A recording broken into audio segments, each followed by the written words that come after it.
Welcome, मैं हूं अरुण कुमार यादव और इस वीडियो में हम देखने वाले हैं क्लास 10 चैप्टर नंबर 13 के एनसीईआरटी एग्जाम्पल 6 का सॉल्यूशन। तो पहले इस क्वेश्चन को समझ लेते हैं कि इसमें हमें क्या बताया गया है, हमसे क्या पूछा गया है, उसके बाद बात करेंगे इसके सॉल्यूशन की। तो देखो, जो ये क्वेश्चन है इसमें हमसे बोला गया है a juice seller was serving his customers using glasses as shown in figure 13.13। मतलब कोई जूस सेलर है जो कुछ इस तरह के ग्लास में जूस बेच रहा है। The inner diameter of the cylindrical glass was 5 centimetre. मतलब जो ये ग्लास है इसका जो इनर डायमीटर है ये 5 सेंटीमीटर है। But the bottom of the glass had a hemispherical raised portion which reduce the capacity of the glass. लेकिन जो ये ग्लास है इसके बॉटम में अगर आप देखो तो एक हेमिस्फेरिकल उभार है यहाँ पर, जिसकी वजह से जो ग्लास है उसकी कैपेसिटी रिड्यूस हो जाती है, कम हो जाती है। मतलब जितना जूस इसमें आना चाहिए था उतना नहीं आ पाता है, क्योंकि जब इसमें जूस डालेंगे तो सिर्फ वो इस वाले वॉल्यूम में आएगा, यहाँ पर नहीं पहुँच पाएगा। मतलब ये हिस्सा खाली रह जाएगा। ऐसा उसने इसलिए किया है दुकानदार ने, ताकि वो लोगों को बेवकूफ़ बना सके। ठीक है, वो ऐसे बाहर से तो दिखेगा पूरा ग्लास जूस दे रहा है, लेकिन जूस जो होगा सिर्फ ऊपर वाले पोर्शन में होगा। ठीक, इसके बाद हमसे बोला गया if the height of the glass was 10 centimetre. अगर इस ग्लास की हाइट 10 सेंटीमीटर हो, find the apparent capacity of the glass and actual capacity, use pi is equal to 3.14। मतलब कि अगर हाइट इस ग्लास की 10 सेंटीमीटर है तो इसकी अपरेंट कैपेसिटी निकालनी है और एक्चुअल कैपेसिटी निकालनी है। अपरेंट कैपेसिटी का मतलब जो यहाँ पे दिखाई पड़ रहा है, मतलब बाहर से आप अंदर वाले हेमिस्फीयर को नहीं देख पा रहे हो। बाहर से देखने में क्या लग रहा है, पूरा का पूरा सिलेंडर है। तो अपरेंट कैपेसिटी में हम पूरे सिलेंडर का ही वॉल्यूम निकालेंगे, और एक्चुअल कैपेसिटी का मतलब है एक्चुअली इसकी कैपेसिटी कितनी है, मतलब कि जो हेमिस्फीयर है ये हिस्सा हमें माइनस करना पड़ेगा। तो देखो, जो क्वेश्चन हमने अभी रेडी किया उसको एक बार और समझ लेते हैं। तो यहाँ पर एक दुकानदार के पास कुछ ऐसे ग्लास हैं जिसमें वो जूस बेचता है, और जो ग्लास है इसका डायमीटर है 5 सेंटीमीटर और जो इसकी हाइट है वो है 10 सेंटीमीटर। ग्लास में दिक्कत क्या है कि नीचे से एक हेमिस्फेरिकल उभार है। ठीक है, दुकानदार ने जानबूझ के ऐसा ग्लास यूज़ किया है ताकि वो लोगों को बेवकूफ़ बना सके। क्यों? क्योंकि जब उसमें जूस भरेगा तो सिर्फ वो ऊपर ऊपर जूस आएगा यहाँ पर, नीचे तो यहाँ पर नहीं आएगा। मतलब कि दिखने में क्या लगेगा, पूरा ग्लास भरा हुआ है। तो जो अपरेंट कैपेसिटी होगी वो ऐसा लगेगा पूरे ग्लास में ही जूस भरा है, लेकिन जो एक्चुअल में है वो ये हिस्सा खाली रह जाएगा। ठीक है, तो हमें यही करना है कि इसमें जो अपरेंट कैपेसिटी है वो निकालनी है कितनी होगी, और जो एक्चुअल में कैपेसिटी है वो निकालनी है कितनी होगी। तो पहले बात करते हैं अपरेंट कैपेसिटी की। तो मैंने यहाँ पे लिखा अपरेंट कैपेसिटी। ठीक है, अपरेंट कैपेसिटी का मतलब क्या हो गया, लोगों को पता नहीं है कि ऐसा कुछ सीन चल रहा है अंदर, तो उन्हें लगेगा पूरा ग्लास भरा हुआ है, मतलब पूरे सिलेंडर का वॉल्यूम निकालो आप। तो सिलेंडर का वॉल्यूम हो जाएगा पाई आर स्क्वायर एच। ठीक है, तो यहाँ से पाई की वैल्यू कितनी है, पाई की वैल्यू आ गई 3.14 इंटू में आर का स्क्वायर। अब देखो आर कैसे निकालेंगे हम, हमें पता है टोटल डायमीटर है 5 सेंटीमीटर, तो रेडियस हो जाएगी 5 का आधा यानी 5/2 सेंटीमीटर। हाइट तो हमें सीधा सीधा बताई गई है 10। तो आर की जो वैल्यू है वो कितनी हो गई 5/2, स्क्वायर है तो 2 बार लिख दो 5/2 इंटू 5/2 इंटू में एच यानी कि हाइट कितनी है 10 है। ठीक, अब देखो हम क्या कर सकते हैं, यहाँ से 2 1 जा 2, 2 5 जा 10। फिर यहाँ से अगर 2 1 जा 2 इसको काटें तो देखो 2 1 जा 2, 3 कट गया, तो 3 में से कितना कटा 2, तो 3 था 2 कट गया 1 बचा, 1 के आगे 1 यानी 11। बीच में पॉइंट आ रहा है, बीच में पहले पॉइंट लगाओगे तो 11 बना, तो 2 5 जा 10। 11 में से 10 कट गया, 1 बचा होगा, 1 के आगे 4 यानी 2 7 जा 14। ठीक, अब इसके बाद मल्टीप्लाई करो 5 इंटू 5, 5 इंटू 5 कितना हो गया 25 इंटू में। इस 5 का डायरेक्ट आप टेबल पढ़ के इससे मल्टीप्लाई कर सकते हो। देखो हमारे पास क्या बचा हुआ है, हमारे पास यहाँ 5 बचा है और यहाँ क्या बचा है 1.57। तो 5 से इसको मल्टीप्लाई करो, 5 7 जा 35 का 5 हुआ, कैरी हुआ 3।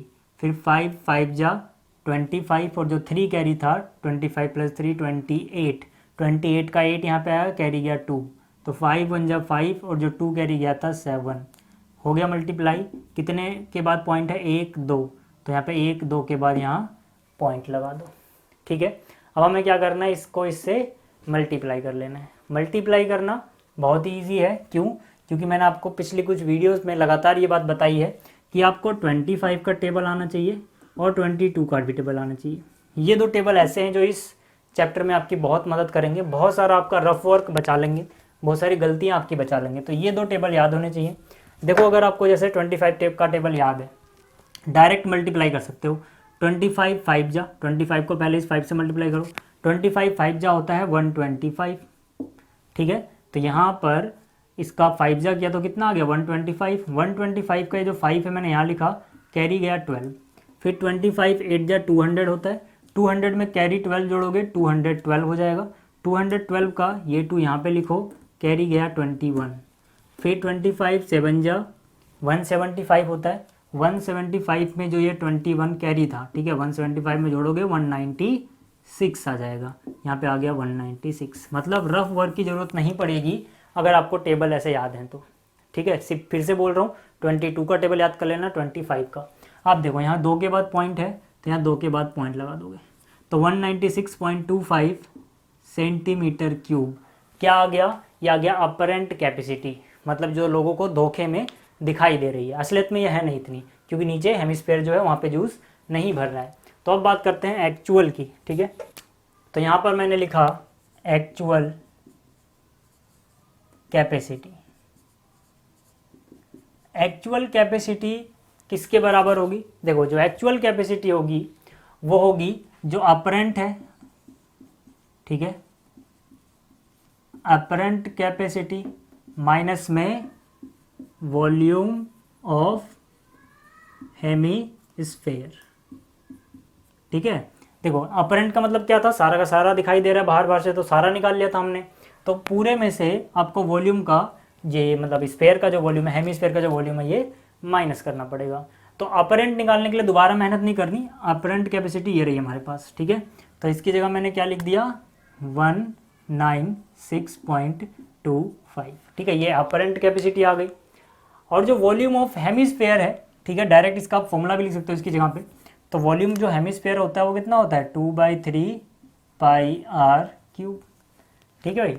तो यहाँ से कितना हो जाएगा -2 / 3, पाई की वैल्यू कितनी यूज़ करनी थी 3.14, r³ की वैल्यू 5/2 है, दोनों की रेडियस बराबर है सिलेंडर की और हेमिस्फीयर की। तो 5/2 का क्यूब यानी 5/2 × 5/2 × 5/2 हो गया। आराम आराम से कैलकुलेशन करो, कोई दिक्कत नहीं आने वाली। तो यहाँ से देखो अब क्या करेंगे हम, ये जो 2 है इससे ये वाला 2 हमने काट दिया, और यहाँ से ये जो 2 है इसको अगर इससे काटें, ठीक है, तो 1.5 से बनाएगा, जैसे यहाँ 2 से काटा था 1.5 से बनाया था, तो इसको इससे काटोगे 1.57 आ जाएगा। हालांकि पूरी मेहनत करने की ज़रूरत नहीं है, ठीक है, हमें पता है कि आंसर ऐसा ही कुछ यहाँ पर कितना आ रहा था इतना। तो यहाँ पर देखो एक बार फिर भी मैं दोबारा कर देता हूँ, 196.25 है माइनस, नीचे क्या है 3 2 जा 6, ठीक है ना, नीचे 3 2 जा 6 हो गया। ऊपर देखो क्या है 5 × 5, 5 × 5 कितना 25, इंटू में 5 को 1.57 से मल्टीप्लाई करोगे तो यही आएगा 7.85, चाहे आप करके देख लेना, ठीक है। पीछे भी हमने ये किससे किया था, 5 को इस वाले को 1.57 से मल्टीप्लाई किया था, ये आया था। तो वैसे यहाँ पर ये आएगा, ठीक है, आप चाहे करके देख लो। 5 7 35, कैरी हुआ 3, 5 5 25, 3 28, 5 1 5 और 2 7।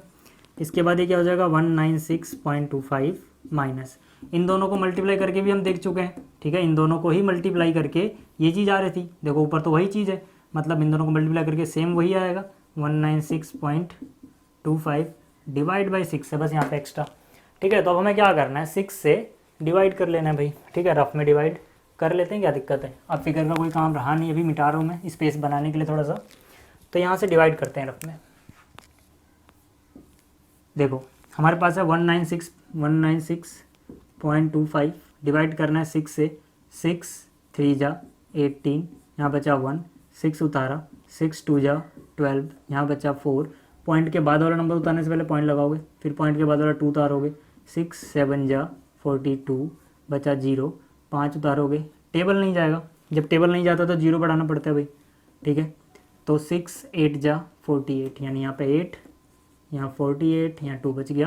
देखो पॉइंट के बाद हम 3 डिजिट तक निकाल चुके हैं, बहुत है इतना, ठीक है। अब हम करेंगे क्या, देखो यहाँ पे आपको एक बात याद रखनी है कि आपको राउंड ऑफ करना आना चाहिए भाई। क्यों आना चाहिए, क्योंकि यहाँ पे पॉइंट के बाद 2 डिजिट तक का है, ठीक है। तो हम क्या करेंगे, इसको भी 2 डिजिट तक में कन्वर्ट करेंगे। इसका डिवाइड करने के बाद जो आंसर आ रहा है वो है 32.708, बट क्योंकि मुझे 2 में राउंड ऑफ करना है तो मैं क्या कर रहा हूँ, तीसरी डिजिट को हटा रहा हूँ। तीसरी डिजिट क्या है 8, इसको हटाएंगे तो यहाँ पे कितना आएगा 32.7। अब जब भी कोई ऐसा नंबर आप मतलब ऐसा डिजिट हटा रहे हो जो 5 से बड़ा है, तो इससे पहले वाला डिजिट एक ज़्यादा हो जाता है। तो 0 + 1 यानी कि ये हो जाएगा इसका approx round of value 32.71।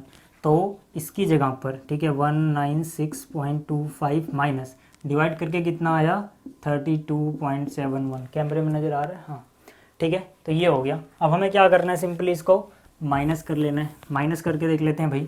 Minus किसको करना है, हमारे पास है 196.25 और इसमें से माइनस करना है 32.71। माइनस करते हैं भाई। 5 में से 1 गया, कितना बचेगा 4। यहाँ पे नहीं जाएगा तो यहाँ से लेंगे, 12 में 7 गया 5 पॉइंट। अब यहाँ पे कितना बचा, 5 में से 2 गया 3, 9 में से 3 गया 6, 163.54। तो मतलब क्या कि इसका जो आंसर आएगा वो हो जाएगा 163.54 सेंटीमीटर क्यूब। ठीक है, ये रफ वर्क है, इसको मिटा दो।